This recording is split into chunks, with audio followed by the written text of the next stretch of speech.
الحمد للہ رب العالمین والعاقبۃ للمتقین والصلاۃ والسلام علی سید الانبیاء والمرسلین. قال اللہ تعالی وتبارک فی القرآن المجید والفرقان الحمید. بسم اللہ الرحمن الرحیم. ما کان محمد ابا احد من رجالکم ولکن رسول اللہ وخاتم النبیین وکان اللہ بکل شیء علیما. ان اللہ وملائکتہ یصلون علی النبی یا ایھا الذین آمنوا صلوا علیہ وسلموا تسلیما. الصلاۃ والسلام علیک یا رسول اللہ وعلی آلک واصحابک یا حبیب اللہ. الصلاۃ والسلام علیک یا نبی الرحمہ وعلی آلک واصحابک یا راحۃ العاشقین. تمام حمد و ثنا، تعریف و توصیف اللہ جل مجدہ الکریم کی ذات بابرکات کے لیے، جو خالق کائنات بھی ہے اور مال کے شہنشاہ بھی. اللہ جل وعلا کی حمد و ثنا کے بعد حضور نبی اکرم شفیع امم رسول محتشم نبی مکرم اللہ کے پیارے امت کے سہارے رب کے محبوب دانائے غیور مالک رقاب امم فخر قلب و عجم والی کون و مکان سیاہ لا مکان سید انس و جان سرور لالا رخان نیر تاباں سرنشین مہوشاں ماہ خوباں شہنشاہ حسینہ تتمہ دوراں سر خیل زہرہ جمالا جلوائے صبح ازل نور ذات لم یزل باعث تکوین عالم فخر آدم و بنی آدم نیر بطحا غازدار ما اوہا شاہد ما طغا صاحب علم نشرہ معصوم آمنہ احمد مجتبی حضرت محمد مصطفیٰ صلی اللہ علیہ وسلم کے حضور ناز میں اپنی عقیدتوں ارادتوں اور محبتوں کا خراج پیش کرنے کے بعد واجب الاحترام ذویل احتشام برادران اسلام، السلام علیکم ورحمۃ اللہ وبرکاتہ. ماہ صیام رمضان المبارک کا دوسرا جمعہ المبارک اپنے دامن میں روشنیاں لیے جلوہ فراز ہے. اللہ اس ماہ نور کی برکتیں ہم سب کو نصیب فرمائے. مسئلہ ختم نبوت اور رد مرزائیت کے حوالے سے آج کچھ ضروری اور اہم باتیں آپ کے گوش گزار کرنے کی کوشش کروں گا. اللہ تعالیٰ میری زبان پہ کلمۃ الحق جاری فرمائے.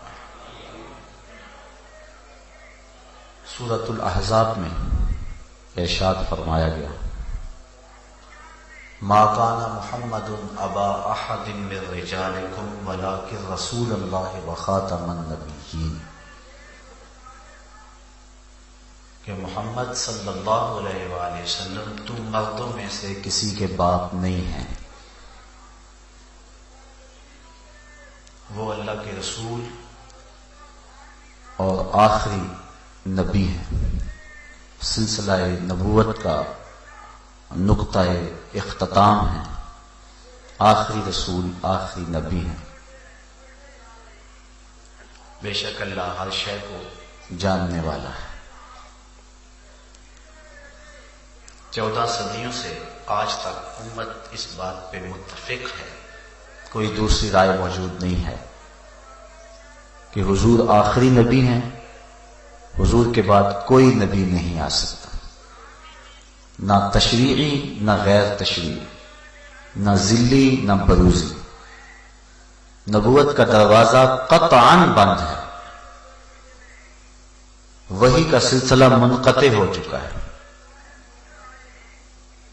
حضور نبی رحمت صلی اللہ علیہ وآلہ وسلم وہ آخری رسول ہیں جن کے بعد نہ کسی رسول کی گنجائش ہے نہ کسی نبی کی گنجائش ہے. حضرت امام ابن کثیر نے اس آیت کریمہ کی تشریح میں لکھا فہذہ الآیہ نص فی انہ لا نبی بعدہ، یہ آیت اس بات پہ نص ہے کہ حضور کے بعد کوئی نبی نہیں ہوگا. پھر فرماتے ہیں جب حضور کے بعد نبی نہیں ہوگا تو پھر رسول کیسے ہو سکتا ہے؟ یہ بطریق اولا ثابت ہوتا ہے. فلا رسول بعدہ، حضور کے بعد کوئی رسول بھی نہیں ہوگا. اللہ تعالیٰ نے قرآن مجید کی حفاظت اپنے ذمہ کرم پہ لی. باقی کتابیں جو ہیں وہ بھی تو اللہ کی منزل کتابیں ہیں، تورات، زبور، انجیل، مختلف صحیفے. ان کی حفاظت اللہ نے اپنے ذمہ کرم پہ نہیں لی، جبکہ وہ بھی کتابیں اللہ کی ہیں، کلام اللہ کا ہے. قوم نے تحریف کی، تغیر و تبدل کر دیا، رد و بدل کر دیا. قرآن میں تغیر ممکن نہیں ہے، تحریف نہیں ہو سکتی، ایک زیر اور زبر کو بھی نہیں بدلا جا سکتا. پچھلے کتنے نبی تھے جن کو شہید کر دیا گیا؟ بنی اسرائیل نے 70 نبیوں کو قتل کیا. اللہ نے حضور علیہ السلام کی حفاظت اپنے ذمہ کرم پہ لی. محبوب تیرا کوئی بال بھی بیکا نہیں کر سکتا. واللہ یعصمک من الناس، لوگوں سے آپ کی حفاظت اللہ خود فرمائے گا. باقی نبیوں کی حفاظت کیوں نہ ہوئی اور انہیں شہید کر دیا گیا، اور حضور کی حفاظت اپنے ذمہ کرم پہ اللہ نے کیوں لی؟ اس کا سادہ سا جواب ہے، کوئی نبی شہید کر دیا جاتا ہے، کوئی بات نہیں، نیا نبی آئے گا اور اللہ کے حکم اور پیغام کو لوگوں تک پہنچانے کا فریضہ ادا کرے گا.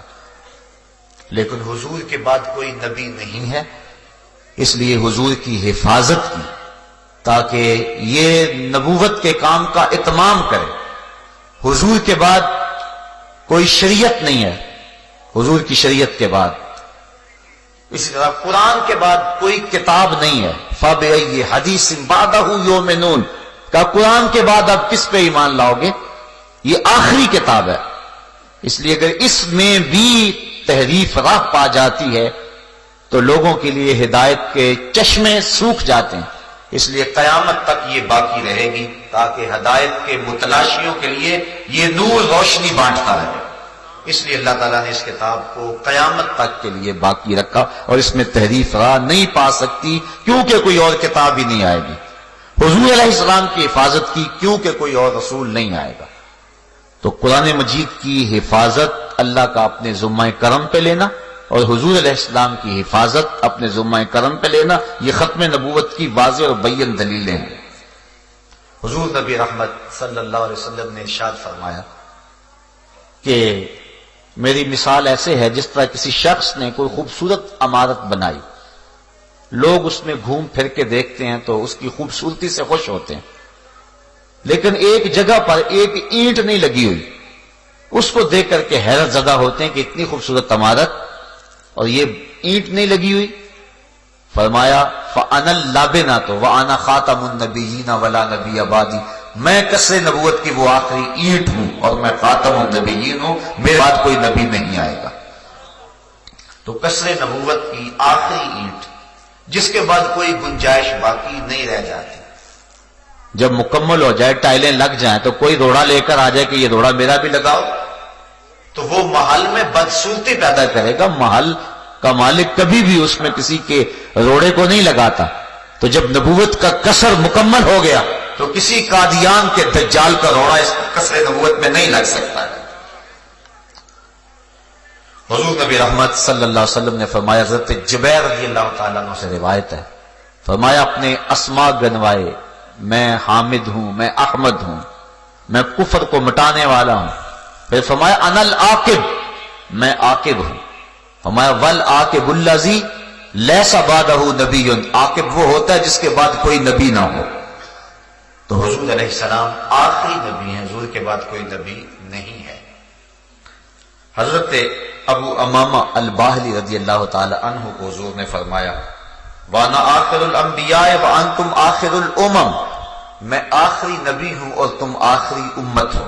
میرے بعد نبی کوئی نہیں، تمہارے بعد امت کوئی نہیں. پس خدا برما شریعت ختم کر، اقبال کہتا ہے پس خدا برما شریعت ختم کر، بر رسول ما رسالت ختم کر. اس نے ہمارے اوپر شریعت کو ختم کر دیا اور ہمارے رسول پر رسالت کو ختم کر دیا. آخری رسول ہے، اب کسی رسول کی کوئی گنجائش باقی نہیں رہتی ہے۔ حضرت ابو ذر رضی اللہ تعالی عنہ سے حضور نے ارشاد فرمایا، یا ابا ذر اول الانبیاء آدم و آخرهم محمد، ابو ذر سن لو، پہلا نبی حضرت آدم ہے اور آخری نبی محمد عربی صلی اللہ علیہ وسلم۔ تو حضور علیہ السلام نے نبوت کے دروازے کو بند کر دیا، بلکہ فرمایا لو کانا بعدی نبیا لکانا عمر، اگر میرے بعد کسی کے سر پہ نبوت کا تاج سجنا ہوتا تو وہ عمر بن خطاب کے سر پہ سجتا، لیکن چونکہ میرے بعد نبی کوئی نہیں لہذا وہ نبی نہیں ہے۔ حضور علیہ السلام کے فرزند حضرت ابراہیم علیہ السلام کا انتقال ہوا۔ حضرت ابراہیم جب وفات پا گئے تو حضور علیہ السلام سخت افسردہ تھے، پھر مدح کرتے ہوئے اپنے بیٹے کی فرمایا لو عاشا کان صدیقا نبیا، اگر میرا بیٹا ابراہیم زندہ رہتا تو اللہ کا سچا نبی ہوتا۔ اس کا مفہوم علماء نے یہ بیان فرمایا ہے کہ چونکہ نبوت کا سلسلہ باقی نہیں رہنا تھا اس لیے حضور علیہ السلام کا فرزند زندہ نہیں رہا، تاکہ باقی نبیوں کے فرزند نبی ہوئے ہیں۔ حضرت یعقوب علیہ السلام کے بیٹے حضرت یوسف نبی ہوئے، حضرت ابراہیم کے بیٹے حضرت اسحاق حضرت اسماعیل نبی ہوئے، حضرت اسحاق کے بیٹے حضرت یعقوب نبی ہوئے۔ تو پہلے نبیوں کے بیٹے نبی ہوتے رہے، حضور امام الانبیاء ہیں، حضور کا بیٹا ہوتا اور نبی نہ ہوتا تو یہ حضور کی شان کے مناسب نہیں تھا، اس لیے بیٹے کو وفات دے دی گئی۔ چونکہ نبوت کا دروازہ بند ہے لہذا بیٹا فوت ہو گیا، اور حضور فرمایا اگر وہ زندہ ہوتا تو سچا نبی ہوتا، لیکن چونکہ نبوت کا دروازہ بند ہے اس لیے ان کو زندگی نہیں دی گئی۔ جب نبوت کا دروازہ بند ہے اور حضور کے شہزادے کو زندگی نہیں دی گئی چونکہ نبوت کا دروازہ بند ہے، تو دجال قادیان کون ہے جو نبوت کا دروازہ کھول کے بیٹھ جائے؟ بلکہ ابتدائی زندگی کے اندر اس کی 1940 کے اندر پیدائش ہوتی ہے اور 1980 کے اندر یہ بات کہتا ہے۔ یہی مفہوم جو ختم نبوت کا ہے یہ خود بیان کرتا ہے اپنی یہ کتاب ازالہ اوہام کے صفحہ نمبر 576 جلد نمبر 2 میں لکھتا ہے، وہ وعدہ کر چکا ہے کہ بعد حضرت کے کوئی رسول نہ بھیجا جائے، یعنی حضور کے بعد کوئی رسول نہیں ہے، یہ اللہ نے وعدہ کیا ہے۔ اور پھر خود کہتا ہے انا خاتم الاولیاء لا ولی بعد، میں آخری ولی ہوں، میرے بعد ولی کوئی نہیں۔ یہ اس نے من گڑت وہی گڑی، نبی تو ہو نہیں سکتا حضور کے بعد، اور وہ یہ کہہ چکا ہے، اقرار کر چکا ہے، کہتا چلو ولی ہو سکتا ہے، میں آخری ولی ہوں، میرے بعد کوئی ولی نہیں ہو سکتا۔ آسمانی فیصلہ نامی یہ کتاب میں لکھتا ہے، اے مسلمانوں کی ذریت کہلانے والوں، دشمن قرآن مت بنو اور خاتم النبیین کے بعد سلسلہ نبوت جاری نہ کرو۔ یہ خود اقرار کرتا ہے، خود بات کرتا ہے، اور پھر ایک وقت آتا ہے 1901 کے اندر خود نبی بن بیٹھتا ہے اور کہتا ہے سچا خدا وہ ہے جس نے قادیان میں اپنا رسول بھیجا۔ ایک جگہ پہ کہتا ہے کہ جو جھوٹا شخص ہوتا ہے اس کے کلام میں تناقض ضرور ہوگا، پہلے کچھ کہے گا بعد میں کچھ کہے گا، خود ہی کہتا ہے کہ جھوٹے شخص کے کلام میں تناقض ضرور ہوتا ہے۔ پہلے کہتا ہے کہ مسلمانوں کی ذریت کہلانے والوں، دشمن قرآن نہ بنو اور خاتم النبیین کے بعد سلسلہ نبوت جاری نہ کرو، اور پھر خود کہتا ہے سچا خدا وہ ہے جس نے قادیان میں رسول بھیجا، اور خود کہتا ہے کہ جو جھوٹا ہوگا اس کے کلام میں تناقض ضرور ہوگا، لہذا پہلے کچھ کہہ رہا ہے پھر اس کے برعکس کہہ رہا ہے، اور یہ کلام کا تناقض ہے، اور یہ اس کے جھوٹا ہونے کے لیے کافی ہے، وہ اپنے فتوے کی خود ہی ضد میں آ گیا، خود کہہ کے خود اس کے اندر پھنس رہا ہے۔ تو یہ 14 صدیوں سے امت کا طے شدہ اور متفقہ فیصلہ ہے کہ حضور کے بعد کوئی نبی، کوئی رسول، کوئی پیغمبر نہیں آ سکتا ہے۔ 2 اشخاص نے حضور کے دور میں اعلان نبوت کیا، ایک اسود انسی نے اور ایک مسلمہ کذاب نے۔ اسود انسی یمن کا رہنے والا تھا، اس نے اعلان نبوت کر دیا کہ میں بھی نبی ہوں۔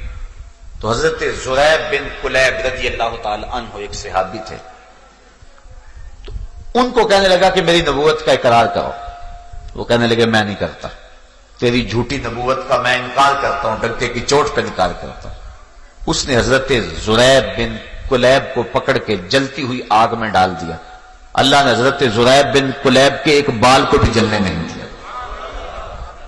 اور جب یہ خبر پہنچی تو حضور نے صحابہ کو بتایا تو حضرت عمر فاروق رضی اللہ تعالیٰ عنہ عرض کرنے لگے اللہ کا شکر ہے جس نے امت محمدیہ میں ایسا شخص پیدا کیا ہے جس کو حضرت ابراہیم علیہ السلام کی طرح آگ نے نہیں چھوا ہے۔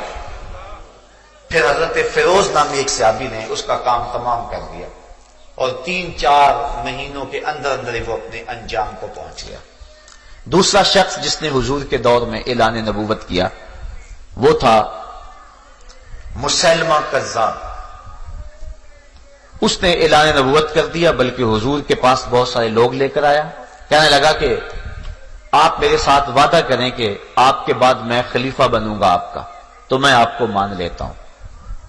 حضرت ابو ہریرہ رضی اللہ تعالی عنہ یا حضرت ابن عباس رضی اللہ تعالی عنہ سے روایت ہے، فرماتے حضور تشریف لائے، حضور کے ہاتھ میں کھجور کی ٹہنی کا ایک ٹکڑا تھا، اور حضور فرمایا تو خلافت کی بات کرتا ہے، میں تجھے سوکھی ہوئی شاخ بھی دینے کو تیار نہیں ہوں، اور فرمایا تو ہلاک ہو، اور پھر ایسا ہی ہوا۔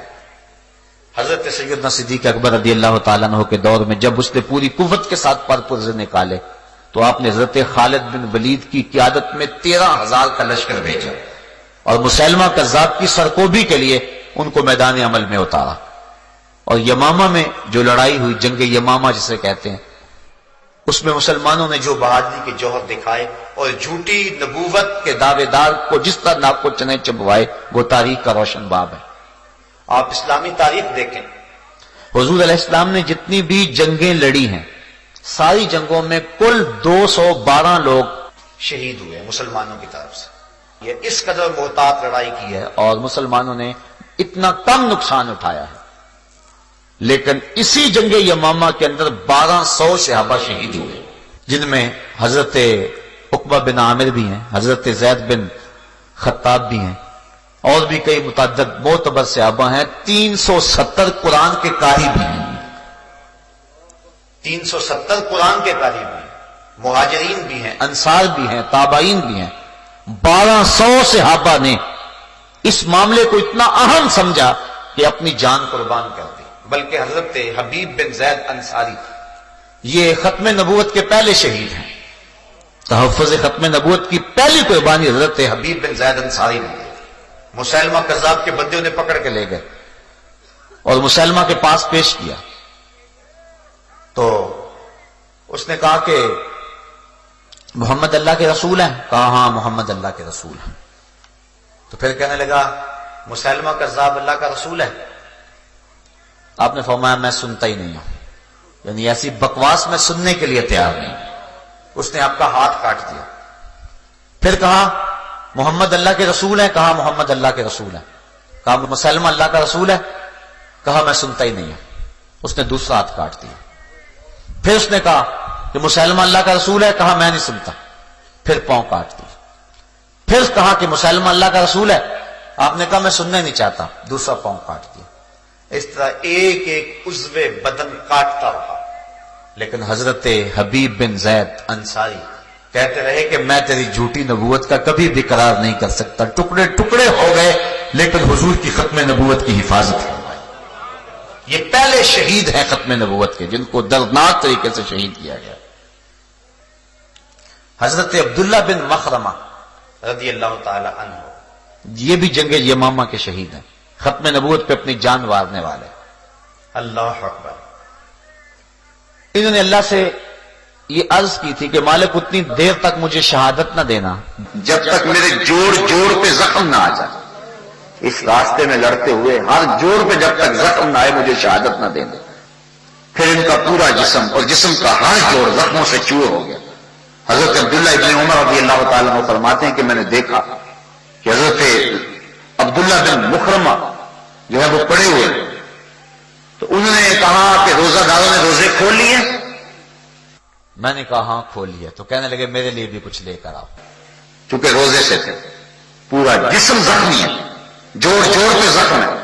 کہا کہ روزے داروں نے روزے کھول لیے تو میرے لیے بھی کچھ لے کے آؤ۔ کہتے میں ایک کنویں میں گیا اور ڈول پانی کا نکالا، جب میں لے کر پہنچا تو حوریں انہیں جام جنت پلا چکی تھی اور وہ مال کے حقیقی سے جا ملے تھے۔ اس راستے کے اندر لوگوں نے کسی قربانی سے گریز نہیں کیا ہے۔ حضرت خالد بن ولید نے تابڑتوڑ حملے کیے، لیکن کام بن نہیں رہا تھا، چونکہ وہ 30,000 کا لشکر لے کے مسلمانوں کے مقابلے میں تھا، اور وہ بڑے جگرے کے ساتھ لڑ رہے تھے۔ تو پھر حضرت سیدنا صدیق اکبر رضی اللہ تعالیٰ عنہ کو لکھا، تو آپ نے فرمایا کہ تم اپنا شعار یا محمد ہو کرو تو تمہیں فتح ہوگا۔ البدایا والنہایا کے لفظ کہ پھر مسلمان اس دن جب نعرہ مارتے تھے تو یہ نعرہ مارتے تھے یا محمد ہو، وکانا شعار المسلمین یومئذ یا محمد ہو، اس دن مسلمانوں کا شعار اور مسلمانوں کا نعرہ ہی یا محمد تھا۔ اتنا جوش پیدا ہوا کہ مسیلمہ کذاب کے ٹکڑے ٹکڑے کر کے رکھ دیں۔ حضرت واشی جنہوں نے حضرت امیر حمزہ کو قتل کیا تھا، وہ کہتے ہیں مجھے ساری زندگی اس کا پچھتاوا رہا، حضور کے سامنے نہیں بیٹھتا تھا، حضور میرے سامنے نہ بیٹھا کرو، چچا یاد آتے ہیں۔ تو کہا میں نے کہا کوئی موقع ملے تو اس کا کفارہ ادا کرو، تو کہا کہ میں نے وہ برچھی لے کر کے وہ جو حربہ تھا جس سے حضرت امیر حمزہ کو شہید کیا تھا، میں نے اس کے کفارے میں اس کو تاک کر کے اس کے پیٹ میں مارا، اور اس کے پیٹ سے وہ برچھی وہ حربہ گزر گیا، اور اس طرح انہوں نے جو ہے وہ مسیلمہ کذاب کو قتل کرنے کی سعادت حاصل کر لی۔ تو مسیلمہ کذاب مارا گیا، تو اس دن ختم نبوت کے مجاہدین کا جو نعرہ تھا وہ یا محمد ہو تھا۔ تو اس بات سے یہ بات سمجھ میں آتی ہے اگر ختم نبوت کے باغیوں کو ختم کرنا ہے اور تخت و تاج ختم نبوت کی حفاظت کرنی ہے تو پھر یا محمد کے نعرے لگانے پڑیں گے، تب امت کے اندر وہ جذبہ پیدا ہوگا۔ اور آپ 53 کی تاریخ دیکھ لیں، یہی نعرہ تھا جس نے قوم میں جذبہ پیدا کر دیا۔ ہمارے اسلاف نے بھی اس راستے میں قربانیوں کی ایک لمبی داستان رقم کی، اور بعد میں آنے والوں نے بھی اس سلسلے کے اندر اپنی محبتوں کے نذرانے اور اپنی جانوں کے نذرانے پیش کیے۔ یہ تحریک جو چلی ہے 1953 کی، اس میں 10,000 لوگوں نے اپنی قربانی پیش کی، 10,000 لوگوں نے۔ بلکہ ایک عورت اپنے بیٹے کی بارات لے کے جا رہی تھی لاہور کے اندر کہ تڑ تڑ گولیوں کی آواز آئی، اس نے روک کے پوچھا یہ کیا ماجرا ہے؟ کہا ختم نبوت کے جانثار اپنی قربانیاں پیش کر رہے ہیں اور وہ گلے کھول کھول کے سینے پہ گولیاں کھا رہے ہیں۔ اس نے بارات کو وہیں روکا اور سب سے معذرت کی اور اپنے بیٹے کو کہا کہ بارات واپس جانے لگی ہے، میں یہ سیرا اتار کے تجھے شہادت کا سیرا پہنانا چاہتا ہوں، اور اتنی دیر تک دودھ معاف نہیں کرو گی جتنی دیر تک محمد عربی کی ناموس میں قربانی نہیں پیش ہو۔ اور پھر دنیا نے دیکھا کہ پھر اس بچے کی لاش جو ہے وہ وہاں سے اٹھائی گئی اور وہ شہادت کا دودھا بن کے گھر میں پلٹتا ہے۔ تو یہ تاریخ ہے ہماری۔ علامہ عبدالرحمن طاقہ نیازی علیہ الرحمہ نے کون سی قربانیاں پیش نہیں کی ہیں؟ وہ جب شیر جھاڑتا تھا تو سینوں کے اندر کلیجے کانپتے تھے۔ جب نواب آف تالا باغ نے اس راستے کو روکنا چاہا، علامہ نیازی کو لالچ بھی دیے، دھمکیاں بھی دی، تو مسجد وزیر خان کے اندر آپ نے خطاب کرتے ہوئے کہا تھا او نواب آف تالا باغ، تیری لمبی لمبی مونچھوں سے بغاوت تو ہو سکتی ہے، محمد عربی کی کالی کالی زلفوں سے بغاوت نہیں ہو سکتی ہے۔ اور وہ تاریخ کی داستان رقم کی کہ رہنے والوں کے لیے مثال بن گئی۔ تو اس طرح منکرین ختم نبوت کی سرکوبی ہر دور میں ہوتی رہی۔ سجا نامی ایک عورت نے اعلان نبوت کیا، بعد میں وہ طائب ہو گئی۔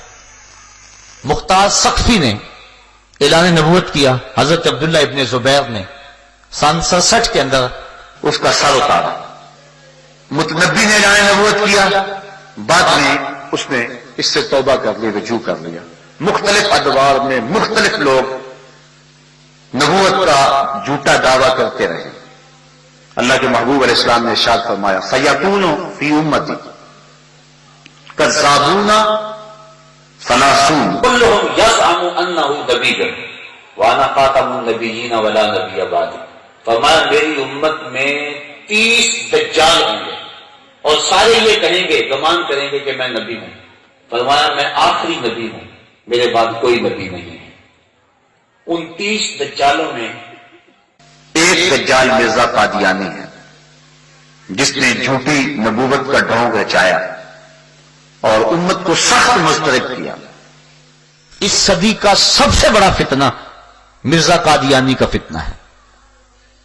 اس کے باپ دادا انگریزوں کے وفادار تھے اور امت کو ٹکڑے ٹکڑے کرنے کے لیے، جسد امت پہ چرکے لگانے کے لیے، زخم زخم کرنے کے لیے جھوٹی نبوت کا ڈھونگ رچایا گیا.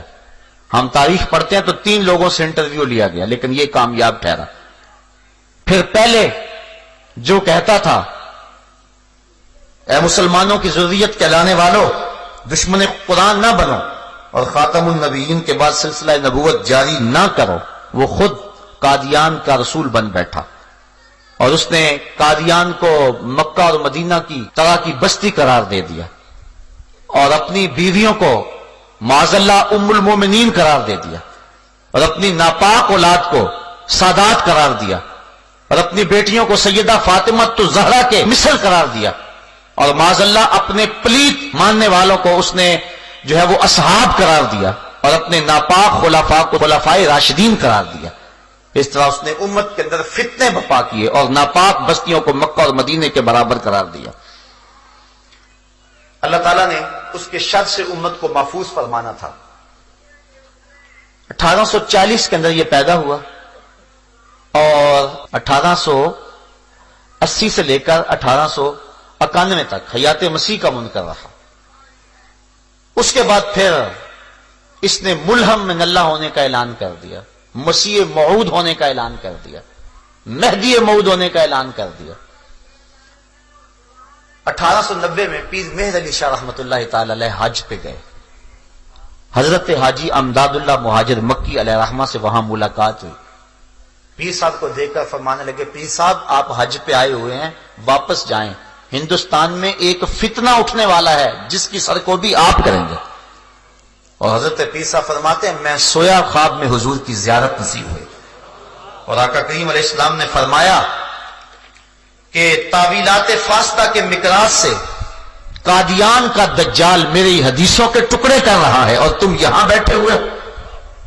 حضرت پیر صاحب فرماتے ہیں کہ میں آیا اور آ کر کے جو ہے اس کی خبر لی. اعلی حضرت امام اہل محبت نے سب سے پہلے مرزا قادیانی کے حفوات پر کفر کا فتویٰ دیا اور 5 رسائل لکھے اور پیر صاحب نے شمس الہدایہ کے نام سے ایک کتاب لکھی. پھر مرزا قادیانی نے اس کے جواب کے اندر شمس بازرہ کے نام سے اپنے ایک مرید اور خلیفے سے کتاب لکھوائی. پیر صاحب نے اس کے مقابلے میں پھر سیف چشتیائی لکھی.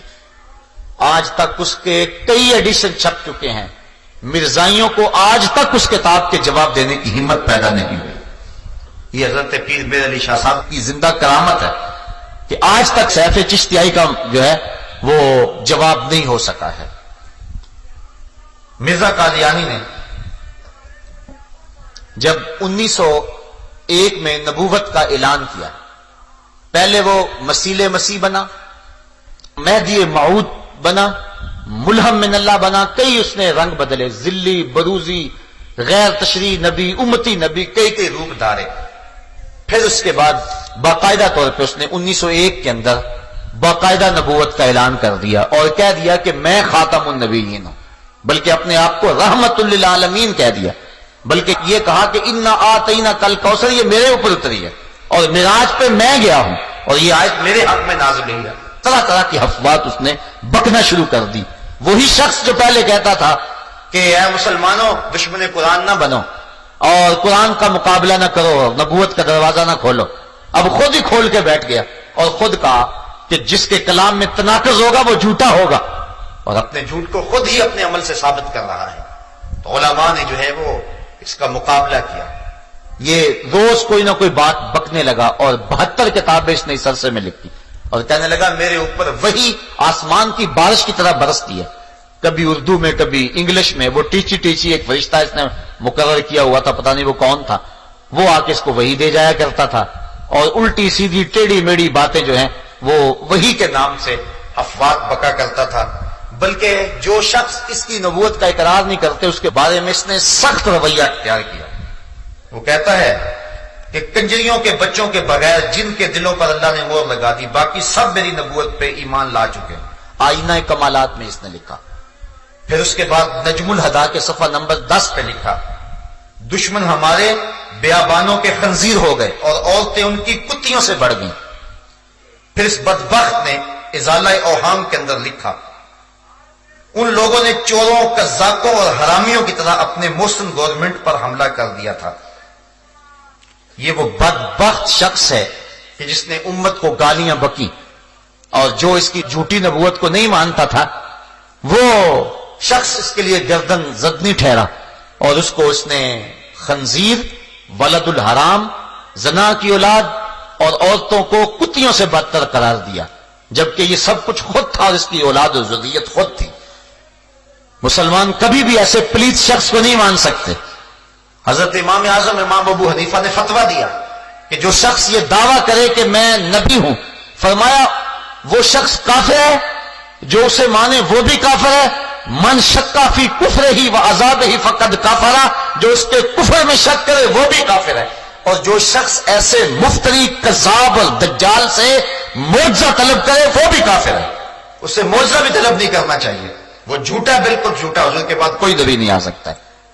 تو اس نے یہاں تک بکا کہ جو مجھے نہیں مانتا وہ کتا ہے اور خنزیر ہے اور ولد الحرام ہے۔ اور ایک موقع پہ کہتا ہے میری زبان زیب نہیں دیتی کہ کسی کو گالیاں دوں، اور خود ہی یہ گالیاں بکتا چلا جا رہا ہے۔ اس نے ازواج رسول کی توہین کی، حضور کی شہزادیوں کی توہین کی، اللہ کے رسول اور نبیوں کی توہین کی، سارے ولیوں کی توہین کی، جمی مسلمانوں کی توہین کی، اور عذاب میں مبتلا ہوا، سینکڑوں بیماریوں کے اندر مبتلا تھا، ایک پل سے چین نہیں ملتا تھا۔ حضرت پیر میر علی شاہ صاحب کو چیلنج دیا، اس کا خیال تھا گوشہ نشین بزرگ ہیں، کب میرے چیلنج پہ لبیک کہیں گے، میری حفوات کو اور میری بکواس کو کب اہمیت دیں گے۔ لیکن حضور کی ختم نبوت کا مسئلہ تھا، وہ حجرے سے باہر نکل آئے۔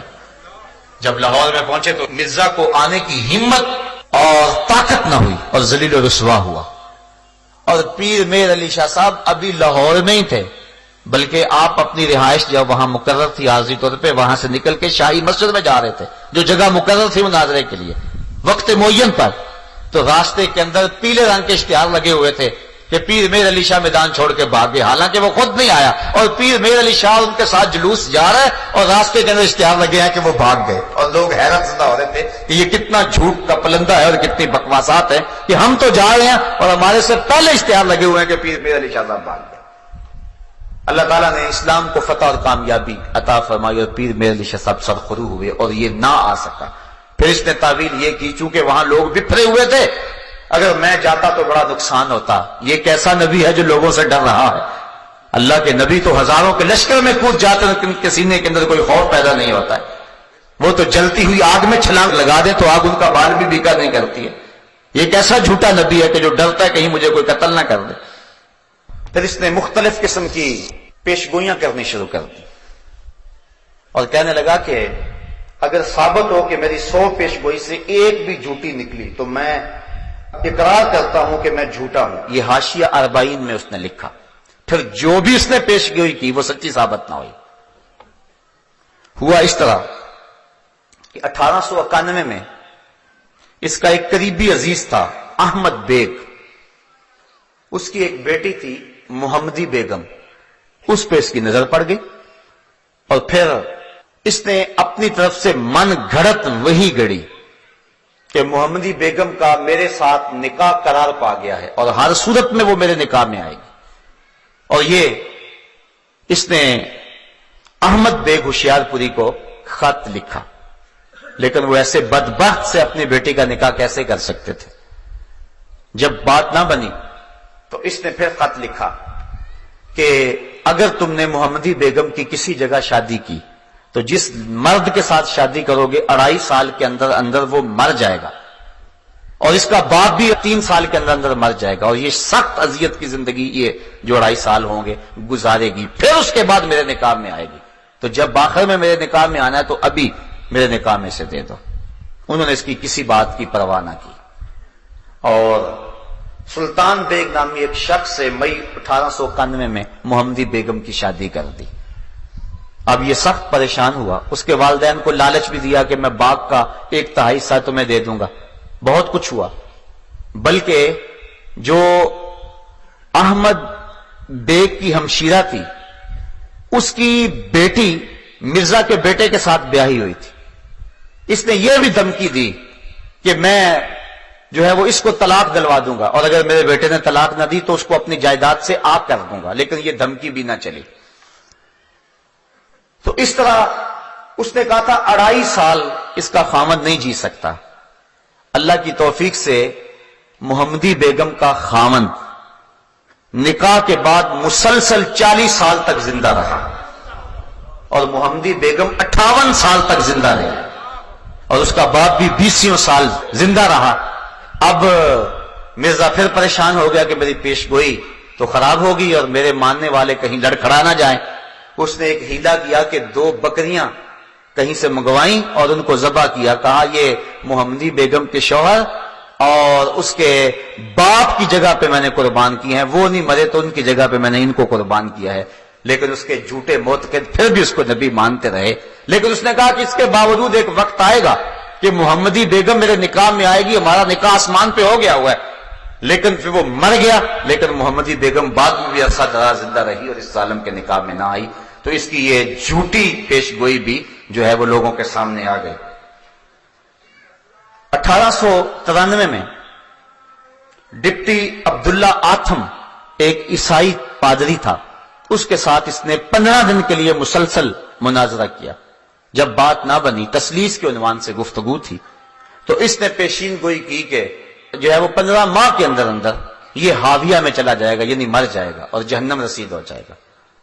پھر اس کے بعد دن گنے جانے لگے، جب صرف 14 دن رہ گئے تو اس نے منشی رستم کو خط لکھا جو اس کا معتقد خاص تھا کہ ڈپٹی آتھم فیروز پور میں موجود ہے اور ابھی تندرست طرح سے ہوا بھی کچھ نہیں، تو کہیں ایسا نہ ہو کہ ہماری جو پیشین گوئی ہے وہ خراب ہو جائے اور لوگ تماشا اڑائیں اور عیسائی خوش ہوں، تم دعا کرو کہ پیش گوئی پوری ہو جائے۔ نبی ترلے کر رہا ہے امتی سے کہ تم دعا کرو۔ کتنا بدبخت نبی ہے، جھوٹا نبی، کذاب نبی، دجال نبی۔ پھر اس کے بعد بات نہ بنی، صرف 1 دن رہ گیا اور آتھم عیسائی پادری اچھا بلا پھر رہا ہے، تو پھر اس نے عبداللہ سنوری اور میاں حامد علی کو چنے دیے۔ رات کو گھبرایا ہوا تھا مرزا، کہنے لگا 1 دن رہ گیا، اگر نہ مرا تو بڑی پریشانی ہوگی، ہماری جماعت کے لوگ ہم سے ٹوٹ جائیں گے۔ تو اس نے جو ہے وہ اس کو چنے دیے، کہا کہ ان کے اوپر فلاں فلاں پڑھو اور رات کی تاریکی میں شمال جانب قادیان سے ایک اندھا کنواں ہے اس کے اندر پھینک آؤ، اور واپس پلٹ کے نہیں دیکھنا، بلکہ خود بھی گیا اور واپس دوڑ لگا دی، اور اگلے دن منتظر رہے کہ آتھم مر جائے، لیکن آتھم نہ مرا۔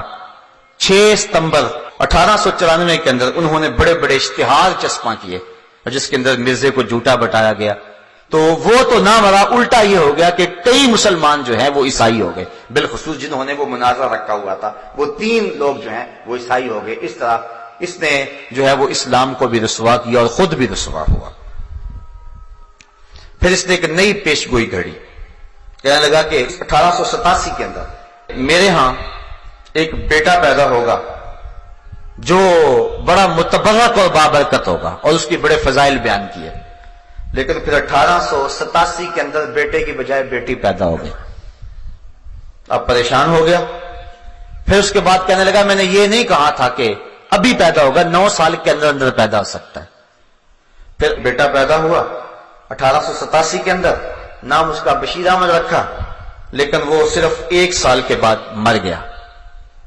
پھر لوگ پریشان ہوئے تو کہنے لگا کہ لازمی نہیں کہ یہ بیٹا ہے، میری مراد کوئی اور بیٹا تھا۔ پھر اس کے بعد 1899 میں ایک بچہ پیدا ہوا اس واقعہ کے 12-13 سال بعد، اور پھر اس پر بڑی خوشی منائی گئی، اس کا نام مبارک رکھا گیا، اور اس طرح کہا گیا کہ یہ وہی بیٹا ہے جس سے بڑی برکتیں ظاہر ہوں گی۔ اللہ کا کرنا ہوا 1907 کے اندر وہ بچہ بخار میں مبتلا ہو گیا، 9 دن تک مسلسل بخار رہا۔ اب اس کے بارے میں بڑی پیشگوئیاں کی ہوئی تھی، اب وہ قریب المرگ ہو گیا۔ حکیم نور الدین کو بلوایا گیا جو اس کا بعد میں خلیفہ بھی بنا، تو مرزا نے دیکھا تو اس کی چونکہ نبض ٹھنڈی ہو گئی تھی تو جسم کی گرمی کم ہو گئی، تو اتنی دیر تک حکیم نور الدین آ گیا، اس نے نئی وحی گھڑ لی، کہنے لگا کہ مجھے ابھی ابھی وحی آئی ہے کہ مبارک کا بخار اتر گیا۔ تو حکیم نور الدین نے آگے بڑھ کے جب نبض پہ ہاتھ رکھا تو نبض اتر چکی تھی، کہنے لگا حضرت یہ تو جا رہا ہے، رخصت ہو رہا ہے، آپ جلدی سے کستوری لائیں۔ وہ کستوری لینے گئے تو ابھی وہ دروازہ کھول ہی رہے تھے، تالا کھول ہی رہے تھے کہ بڑی حسرت سے حکیم نور الدین نے کہا کہ حضرت اس کی تو روح پرواز کر گئی ہے۔ اس نے ابھی بیچارے نے وہی گھڑی تھی کہ ابھی میں نے دیکھا کہ 9 دن کے بعد اس کا بخار ٹوٹ گیا، حالانکہ وہ بخار نہیں ٹوٹا تھا، اس کی جو ہے وہ روح نکل گئی تھی جس کی وجہ سے وہ اس کا جسم ٹھنڈا پڑ رہا تھا۔ تو اس نے کہا بخار اتر گیا۔ حکیم نور الدین نے بانڈا پھوڑ دیا، کہا بخار نہیں اترا، بیچارہ ویسے ہی مر گیا۔ تو اس طرح اس کی یہ پیشین گوئی بھی جو ہے وہ خراب ہو گئی، وہ ذلیل الرسوا ہو گیا۔ پھر اس نے ایک اور پیشین گوئی کی، کہا میں 80 سال یا 80 سال سے زیادہ عمر جیوں گا، یہ اس نے آرزو کی، اور جب مروں گا یا مکے میں مروں گا یا مدینہ میں مروں گا۔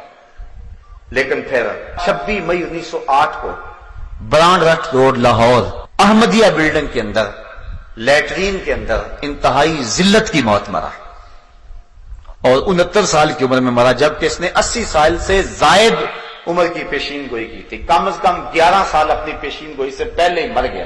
نہ مکے میں موت آئی نہ مدینے میں موت آئی، ایسے پلیتوں کو مدینے میں موت تو نہیں آیا کرتی تھی۔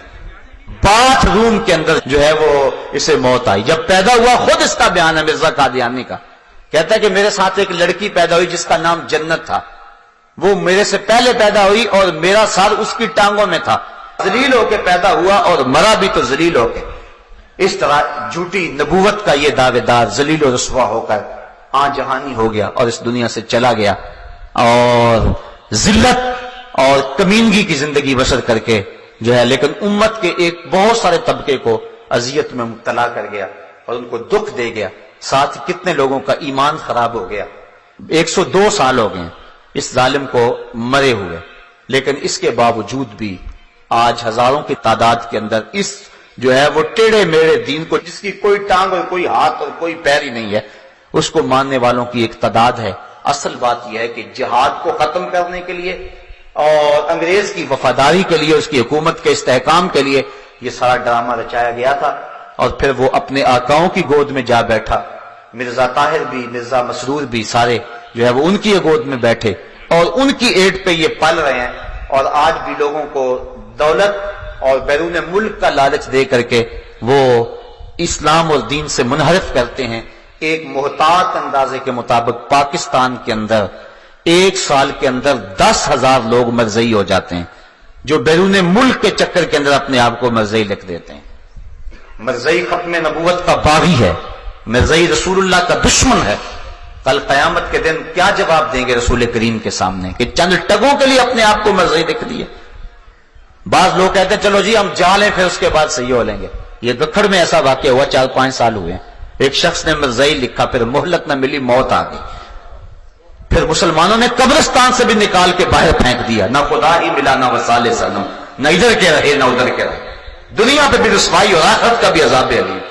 صاحب وہ کبھی بھی ٹگوں پہ، پیسوں پہ، دولت پہ، اقتدار پہ اپنے ایمان جیسی متاع عزیز کا سودا نہ کرو۔ سب سے قیمتی متاع ہمارا ایمان ہے۔ لاکھوں کروڑوں اربوں کھربوں لوگ بھی قدموں میں ڈال دیں، ہمارے نبی نے فرمایا تھا یا عمی لو غدا الشمس فی یمینی والقمر علی یساری، اے چچا اگر چاند کو میرے دائیں ہاتھ میں رکھ دیں اور سورج کو بائیں ہاتھ میں رکھ دیں، جہان بھر کے خزانے میرے قدموں میں ڈھیر کر دیں، محمد بتوں کو پھر بھی جھوٹا ہی کہتا رہے۔ یہ کیا ہوا چند تگوں کے لیے لوگ دین بدل رہے ہیں؟ مرزئی ختم نبوت کا باغی ہے، اس سے اپنے آپ کو دور رکھیں۔ بعض لوگوں کو بڑی ہمدردی پیدا ہو جاتی ہے، جی ان سے بائیکاٹ کریں گے، ترس آتا ہے، وہ بھی ہمارے معاشرے کے لوگ ہیں۔ تمہیں دھوپ میں جلتے بلتے بچوں پہ ترس نہیں آتا جو بسوں میں پانی بیچ رہے ہیں اور کنڈکٹروں کے دھکے کھا رہے ہیں؟